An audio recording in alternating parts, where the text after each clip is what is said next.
গণতন্ত্রের সৌন্দর্যই তো হচ্ছে ভিন্ন পথের এক সম্মিলন, পরমত সহিষ্ণুতা।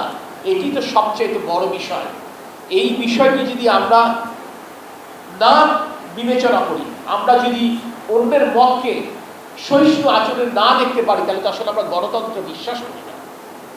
গণতন্ত্রকে যদি শক্তিশালী ভিত্তির উপর দাঁড় করাতে হয়, বাংলাদেশ রাষ্ট্রকে যদি গণতান্ত্রিক রাষ্ট্রের বিবর্তন ঘটতে হয়, সাংবাদিকদের অনেক বড় দায়িত্ব হয়ে গেছে।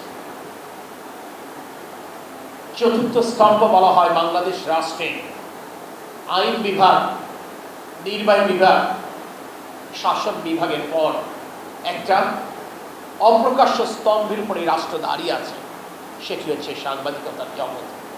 আমি ব্যর্থহীনভাবে বলতে চাই, যারা জাতীয়তাবাদী আদর্শে বিশ্বাস করেন, তাদের কারণ আমাকে কিংবা সরকারকে খুশি করবার জন্য ভিন্ন রাজনৈতিক দর্শনে বিশ্বাসী কারোর বিরুদ্ধে মিথ্যা সংবাদ পরিবেশনের প্রয়োজন নেই, দরকার নেই। এটি মেহেরবানি করে করবেন না। এটি যদি করেন তাহলে পরিবর্তন আর কিছুই অর্জিত হলো না। যেটি সঠিক সেটি লিখবেন, সেটি বলবেন, তাহলে সেটি মনে হয় সকলের জন্য ভালো হবে।